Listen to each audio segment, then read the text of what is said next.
حضرت عمر فاروق رضی اللہ تعالیٰ عنہ آپ کے بیٹے کہتے ہیں، صاحب فتوح الشام نے لکھا ہے، آپ کے صاحبزادے کہتے ہیں میں نکلا تو میرے ابا جی نا اپنی پشت پر مشکیزہ رکھ کے کنویں سے پانی بھر کے آ رہے تھے۔ میں دوڑ کے آگے گیا، میں نے کہا ابا جی مجھے دے دے۔ فرمانے لگے بیٹا تیرا کیا خیال ہے، کوئی اور نہیں تھا مشکیزہ بھر کے لانے کے لیے، تیرا کیا خیال ہے؟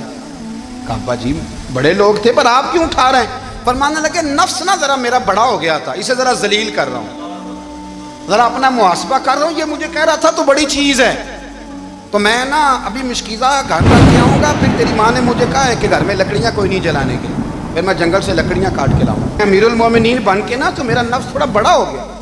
اب یقین کریں ہمارا آزما خراب ہو جاتا ہے جب تک ہمارا تعارف صحیح نہ ہو، ہمارا تعارف ٹھیک نہ ہو، میں یہ ہوتا ہوں میں وہ ہوتا ہوں، چھوڑ مٹی دیں تے مٹی رہنا ہی، مٹی دیں تے مٹی دیں تے مٹی رہنا ہی، ایویں کادی بلے بلے اج مٹی دے اتے بندیا تے کل مٹی دے تھلے، مٹی دیں تے مٹی رہنا ہی، کادی بلے، مجھے پوچھ لو مجھے جان لو میرا نام لے لو، میں بھی آیا ہوں، میں بھی ہوتا ہوں، میرا بھی یہ تذکرہ ہے۔ جس کو اپنا تعارف کرانا پڑ گیا اس سے بھی زیادہ کمزور کوئی ہے؟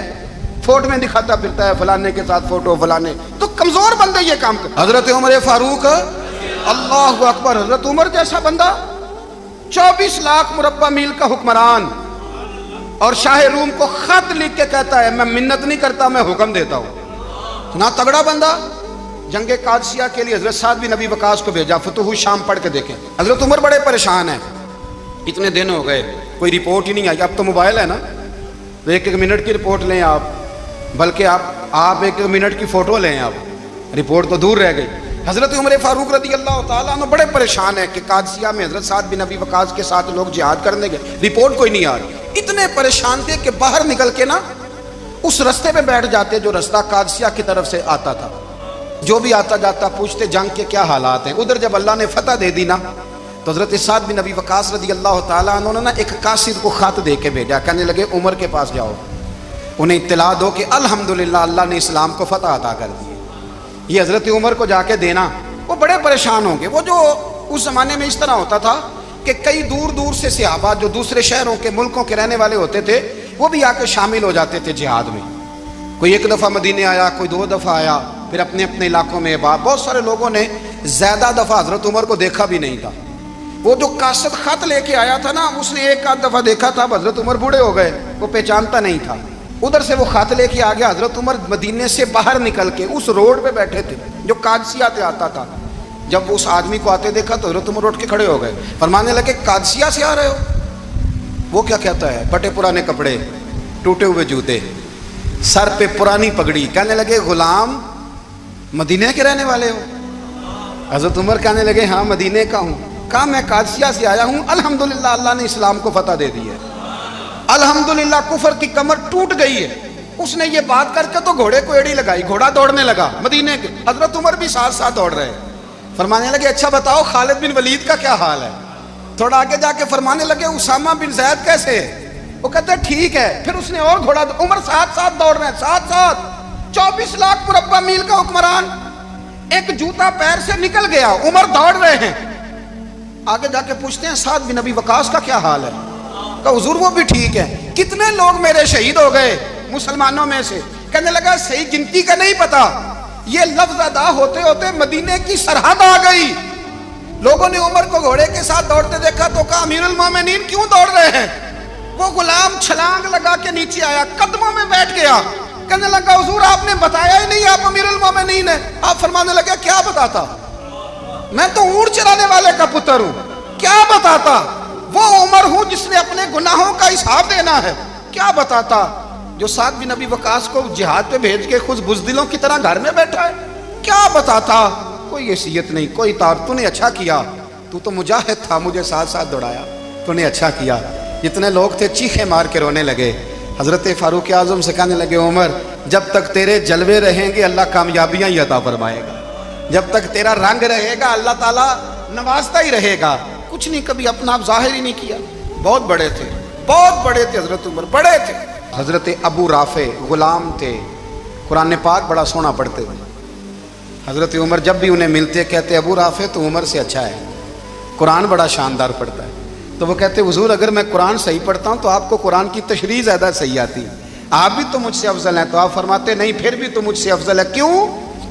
اس لیے کہ تو اپنے آقا کی نوکری بھی ٹھیک کرتا ہے اور رب کی عبادت بھی ٹھیک کرتا ہے, اور مجھے خالی صرف عبادت کرنی ہوتی ہے, وہ بھی ٹھیک نہیں کر پاتا. ساری زندگی اپنا محاسبہ, ساری زندگی اپنے گریبان میں دیکھا, ساری زندگی اپنے آپ کو پرکھا, اپنے آپ کو ٹٹولا. 62 سال عمر بیت گئی. حضرت حذیفہ بن یمان ایک صحابی تھے, میرے نبی کریم علیہ السلام نا ان سے راز کی باتیں کرتے تھے. ہر بندے کا ہاضمہ ٹھیک نہیں ہوتا, سب سے راز کی بات نہیں کرنی چاہیے. حضرت حذیفہ بن یمان کہتے ہیں حضور راز کی باتیں بتاتے. مدینہ منورہ میں جو منافقین تھے ان کی لسٹ بھی نبی پاک نے حضرت حذیفہ بن یمان کو دی تھی. جب کوئی مشکوک آدمی مر جاتا نا تو صحابہ کہتے ہیں ہم دیکھتے اگر حضرت حذیفہ نے جنازہ پڑھا ہے تو ہم بھی جنازہ پڑھ لیتے. نبی پاک نے بھی کچھ جنازے نہیں پڑھے. ترمذی میں ہے, فرمایا عثمان سے جو بغض رکھے اس کا جنازہ نہیں پڑھیں گے. حضرت حذیفہ بن یمان اگر جنازہ پڑھتے تو لوگ پڑھتے, وہ نہ پڑھتے تو لوگ جنازہ نہ پڑھتے. حضرت حذیفہ بن یمان کہتے ہیں جناب عمر فاروق کی خلافت کے آخری ایام تھے, کچھ دنوں کے بعد وہ شہید ہو گئے. فرماتے آدھی رات کا وقت تھا, میں گھر میں سویا تھا بڑا بے فکر, اچانک میرے دروازے پہ دستک ہوئی, میں گھبرا کے اٹھا, اتنی رات کو کون آیا؟ کہتے ہیں قربان جاؤں, دروازے پہ گیا تو امیر المومنین فاروق اعظم دروازے پہ. میں نے کہا عمر کوئی حکم تھا تو مجھے بلا لیتے. کہنے لگے میں نا امیر بن کے نہیں آیا, تیرا ویر بن کے آیا ہوں. امیر المومنین کی حیثیت سے سرکاری کام سے بلاتا تو وہاں بلاتا, مجھے ایک ذاتی کام پڑ گیا. کہتے ہیں میں نے عمر کو گھر کی اندر بلا کے چارپائی پہ بٹھایا. میں نے کہا حضور میں غریب آدمی, میں کیا آپ کے کام آ سکتا ہوں؟ تو کہتے ہیں انہوں نے نا مجھے ساتھ بٹھا لیا, پھر میرا ہاتھ پکڑ لیا. کہنے لگے تو عمر کو جانتا ہے؟ عمر جھوٹ نہیں بولتا. تو جانتا ہے؟ عمر وعدوں کا پکا ہے. کہا حضور جانتا ہوں. کہا میں اس وقت آیا ہوں جب دیکھ بھی کوئی نہیں رہا. حضرت حذیفہ بن یمان کہتے ہیں پریشان ہو گیا, حضور پہلیاں نہ بجھوائے, مہربانی کر بتائیں کدھر آئے ہیں.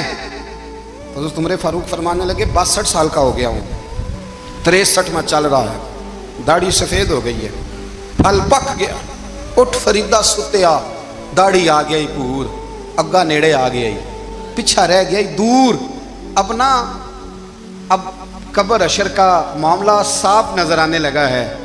کہا حضور مجھ سے کیا چاہتے ہیں؟ حضرت عمر رو پڑے. کہنے لگے آج میں عشاء کے بعد نکلا ہوں تو نبی پاک کے صحابہ مجھے نیک کہہ رہے تھے, پھر میں نے بچوں کی ماں سے اور بچوں سے بھی پوچھا ہے, وہ بھی مجھ سے راضی ہیں. پر حذیفہ تیرے ساتھ نبی پاک راز کی باتیں کرتے تھے, سچ بتا کہیں عمر کا نام منافقوں میں شامل تو نہیں؟ سچ بتا ان منافقین میں تو شامل نہیں, کہیں اوپر سے تو نہیں سارا کچھ؟ حضرت حذیفہ بن یمان کہتے ہیں میں باپ کے مرنے پہ اتنا نہیں رویا جتنا عمر کے سوال پہ رویا. میں قدموں میں بیٹھ گیا. میں نے کہا نہیں عمر, یہ تو میں نے نہیں سنا, لیکن یہ میں نے نبی پاک سے ضرور سنا ہے کہ میرے بعد اگر کوئی نبی ہوتا تو عمر ابن خطاب ہوتا. یہ میں نے اپنے کانوں سے سنا ہے کہ عمر جس گلی سے گزرے شیطان راستہ بدل جاتا ہے.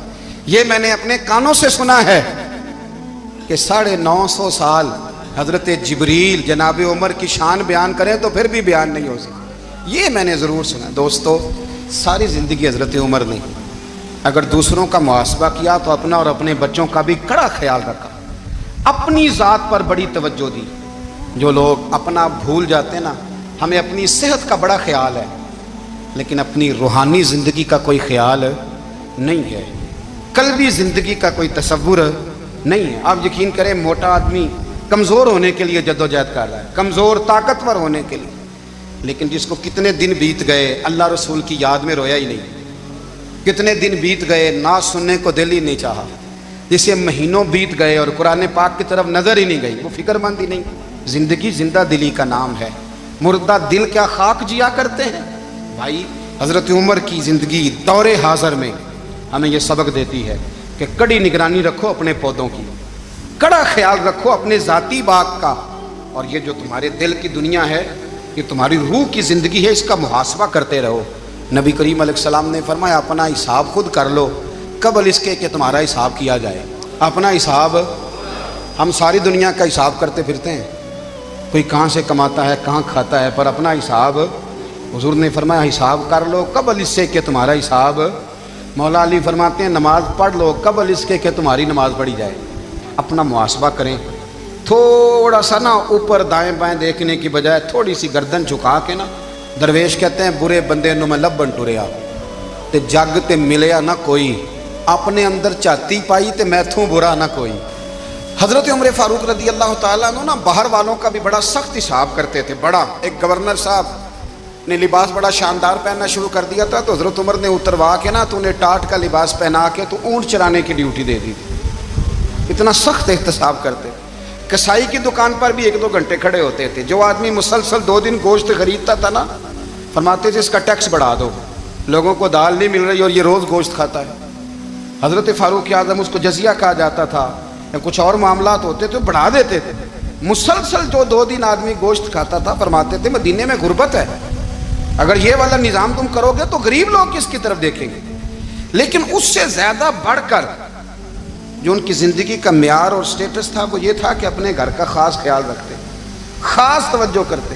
ملک شام سے اور ایران سے کچھ لوگ آپ کی خدمت میں آئے تو وہاں سے کچھ کنیزیں بھی آئیں، ان کے بادشاہ کا پیغام لے کے۔ شاہ ایران کی کنیز کو ملکہ نے کہا کہ نا حضرت عمر کی زوجہ کو دیکھ کے آنا ذرا کس طرح کی ہے۔ ہمارے ملک میں کیا کہتے ہیں، خاتون اول، باقی سارے دونوں میں خاتون اول، ذرا خاتون اول کو دیکھ کے آنا۔ تو وہ جب آئی نا گھر میں ملنے تو کہا کہ مجھے میری ملکہ نے کہا تھا کہ عمر کی زوجہ سے، اہلیہ سے ملاقات کر کے آنا۔ تو حضرت عمر کی اہلیہ نے نا ایک جوڑا کپڑوں کا دے دیا ملکہ کے لیے اور ایک خوشبو کی شیشی دے دی۔ اب جب وہ تحفے وہاں گئے تو اس ملکہ نے نا کچھ سونے کا سامان بھیجا، کچھ زیورات بھیجے، کچھ تحائف بھیجے۔ جب حضرت عمر کے گھر آئے نا، وہ خادم لے کے آیا، اس نے کہا جی آپ کی اہلیہ نے تحفے بھیجے تھے، تو جواب میں شاہ ایران کی بیوی نے، یہاں جس ملک کا وہ سفیر تھا، انہوں نے بھی یہ بھیجے۔ تو حضرت عمر فاروق نا وہ تحفے لے کے گھر گئے تو جا کے کہنے لگے اپنی اہلیہ سے، یہ تو کب سے تحفے تحائف بھیجنے لگ گئی ہے، یہ کب سے نظام شروع ہو گیا؟ تو کہ حضور تحفہ دینا لینا تو ٹھیک ہے، سنت ہے، محبت بڑھتی ہے، تو یہ کوئی قباحت نہیں، اور میں نے اپنی ذاتی استعمال کے لیے جو چیزیں رکھی تھی وہ میں نے دی ہیں۔ تو حضرت عمر فاروق رضی اللہ تعالیٰ عنہ فرمانے لگے ہم نے کسی ملک کے ساتھ اور اس کے بادشاہ کے ساتھ ذاتی تعلق نہیں بنانا، تعلق جو بھی بنے گا رسول اللہ کے دین کی برکت سے بنے گا، ذاتی رشتے نہیں ہم نے قائم کرنے۔ ذاتی آپ کے ملک کی جو ایئر لائن جس کا ہر سال خسارے کا ڈنڈورا پیٹا جاتا ہے نا، وہ ہمارے بادشاہ صاحب اور صدر صاحب اگر غیر ملکیوں کو گھوڑا کبھی بھیجنا ہو نا، گھوڑا، تو پورا ایک جہاز گھوڑا لے کے تحفے میں جاتا ہے، پورا جہاز غریب قوم کا یہ سرمایہ، اور قوم بڑی بادشاہ ہے، لائنوں میں لگ کے ووٹ دیتی ہے۔ 2 کام ہمیشہ لائن میں لگ کے کرنے ہیں، ایک بل لائن میں لگ کے جمع کرانا ہے اور ایک ووٹ لائن میں لگ کے، تاکہ پھر پورے 5 سال لائن میں ہی لگے رہیں۔ مرضی سے آپ ووٹ دینا، پر جو بات درست ہے اس کو سنو۔ حضرت عمر فاروق رضی اللہ تعالیٰ عنہ نے اپنی اہلیہ سے پوچھا کتنے کا تھا وہ تیرا جوڑا اور خوشبو کی شیشی؟ انہوں نے کہا 3 دینار کی۔ فرمایا یہ 3 دینار تیرے، اور باقی جو تحفے آئے ہیں وہ تو خود کہہ، چونکہ اس نے تیرے نام بھیجے ہیں، تو کہہ کہ میں مال غنیمت میں دیتی ہوں، تو کہہ میں مسلمانوں کو کہہ۔ تو زوجہ ہنس پڑی، کہنے لگی میں نہ بھی کہوں تو مجھے کہنا تو پڑے گا ہی، کہنا تو میں نے ہے ہی، کیونکہ سامنے عمر فاروق ہیں، لہذا فرمایا کہہ دیتی ہوں میں نے دیا خزانے کو۔ حضرت عمر نے جمع کرا لیا۔ میں یہ کیا بات ہے، میرے گھر والے جو مرضی کریں، ان کا معیار زندگی جس طرح کا مرضی ہو۔ اور حضرت عمر ایک جملہ کہا کرتے تھے، اللہ کرے کہ یہ باتیں اس دور حاضر میں ہماری سمجھ میں آئیں۔ حضرت عمر فاروق رضی اللہ تعالیٰ عنہ اپنے بچوں کو فرمایا کرتے تھے کہ بہت آدمی کو بھوک لگی ہو نا، اور پھر اس کی پسند کا کھانا پکا ہو، تو اتنے شوق سے وہ اس کھانے کو دیکھتا ہے نا، فرمایا اس طرح پوری قوم اپنے بادشاہوں کے خاندان کو دیکھتی ہے، اس تیزی کے ساتھ دیکھتے ہیں کہ ان کے گھر میں کیا ہو رہا ہے، ان کا معیار زندگی کیا ہے، ان کا سٹیٹس کیا ہے۔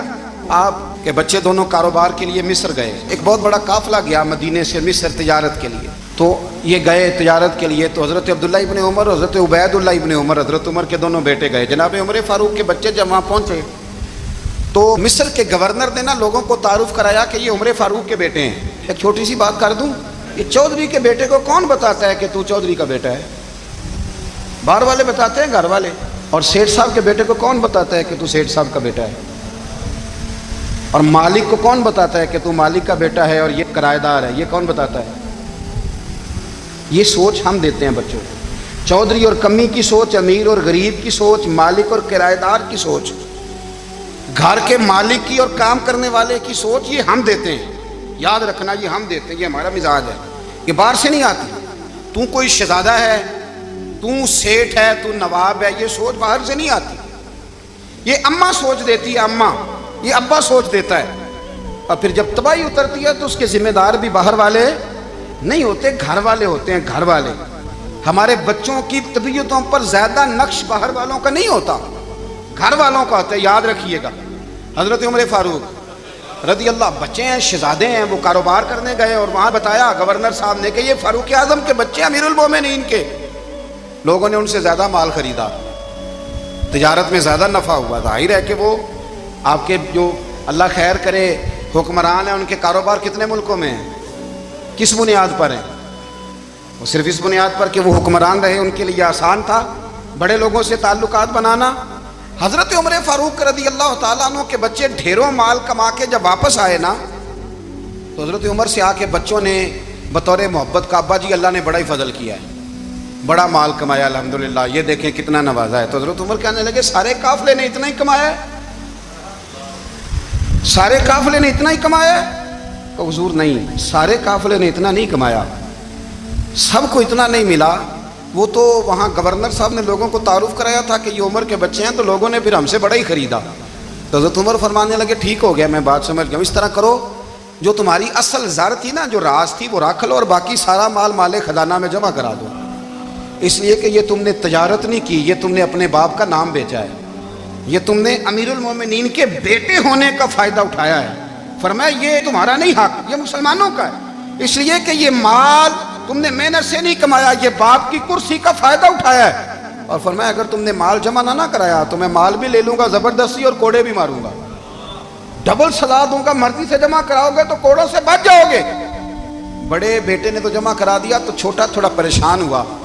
تو حضرت عبداللہ ابن عمر چھوٹے بھائی کا ماتھا چوم کے کہنے لگے بیٹے چپ کر کے جمع کرا، یہاں بھی فخر کر کے ہم عمر کے بیٹے ہیں، اور قیامت میں بھی فخر کریں گے کہ ہم فاروق اعظم کے بیٹے ہیں. یہاں بھی ناز کریں گے اور وہاں بھی ناز کریں گے کہ عمر کے بچے ہیں.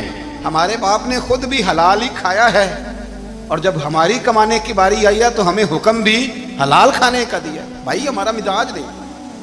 بچہ جب لے کے آتا ہے 2 لاکھ روپیہ تو کبھی پوچھے کہاں سے آیا ہے؟ جب وہ پہلے دن غلط دوستوں کے پاس جا کے بیٹھتا ہے تو کبھی نکالا ہے گھر سے اسے؟ یہ بہت سارے خمیازے ہمیں اس لیے بھگتنے پڑتے ہیں کہ ہم ابتدا میں سوراخ بند نہیں کرتے. جب اس میں شگاف پڑ جاتا ہے، سیلاب آتا ہے تو ہمیں ہوش آتی ہے.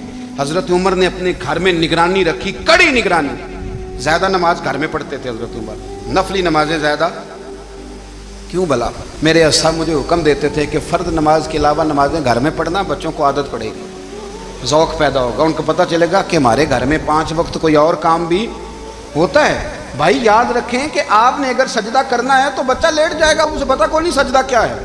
لیکن جب گھر میں کبھی قرآن ابا جی کھول لینا، میں اکثر کہتا ہوں جب ابا جی کا موڈ بن جائے نا لیکچر دینے کا، وہ گھر میں شروع ہو جاتے ہیں، کہتے ہیں آپ لوگ نماز نہیں پڑھتے اس لیے میرے کاروبار میں برکت کوئی نہیں، تم سویرے قرآن پاک نہیں کھولتے تو میں تباہ ہو گیا ہوں. تو میاں آپ نے کب گھر میں قرآن پاک کھولا تھا؟ آپ نے کب نماز پڑھی؟ آپ نے کب گھر کے اندر اللہ رسول کا ذکر کیا تھا؟ آپ نے کب حدیث چھیڑی؟ آپ نے بھی تو گھر کے اندر جب بھی آپ آئے ہیں تو آپ نے وہی کچھ کیا جو دنیا دار کرتے ہیں. آپ بھی تو اپنا موبائل لے کے الگ کونے میں بیٹھ گئے. آپ نے بھی تو کہا ہے کہ اب تمہارے چینل ختم، اب میری مرضی والا چلے گا. تو جو آپ نے کیا ہے بچے بھی وہی کام کریں گے. آپ نے بھی گپ شپ لگائی ہے تو وہ بھی لگا رہے ہیں. یہ سمجھ لیں جو کام آپ کریں گے آپ اپنے بچوں کی سیرت میں اس کا جلوہ دیکھ لیں گے. بڑی پکی سی بات ہے کہ آپ کو بچے کی عادتیں دیکھ کے سمجھ آ جائے گی کہ میں بھی یہی کرتا تھا اور یہ بھی. حضرت عمر فاروق رضی اللہ تعالیٰ عنہ وصال فرما گئے تو آپ کے وصال کے بعد حضرت عثمان غنی رضی اللہ تعالیٰ عنہ نے آپ کی ایک بیوہ سے نکاح کیا. حضرت عمر کی ایک بیوہ سے جب وہ آپ کے نکاح میں آئی تو کہنے لگی حضرت عثمان غنی سے کہ حضور نہ تو میں خوبصورت ہوں اور نہ میں جوان ہوں، نہ آپ کی کوئی خدمت کر سکتی ہوں، میرے ساتھ نکاح کرنا سمجھ میں نہیں آیا. کیا شاندار جواب دیا حضرت عثمان غنی نے، کیا خوبصورت جواب دیا. فرمانے لگے میں نے اس لیے نکاح نہیں کیا کہ مجھے تمہارے حسن سے دلچسپی تھی یا تمہاری خدمت کی ضرورت تھی، میں نے تو اس لیے نکاح کیا ہے کہ مجھے بتاؤ عمر فاروق گھر کے اندر اپنے رب کی عبادت کس طرح کرتے تھے، وہ قرآن پاک کس طرح پڑھتے تھے، وہ رویا کیسے کرتے تھے، استغفار کا طریقہ کیا، کس وقت کس انداز میں وہ اپنے رب کو یاد کرتے تھے. اس لیے کہ عمر کئی دفعہ گھر سے آتا تھا تو میں اس کے چہرے پر نور دیکھا کرتا تھا. میں روشنی دیکھتا تھا، ایک معیار دیکھتا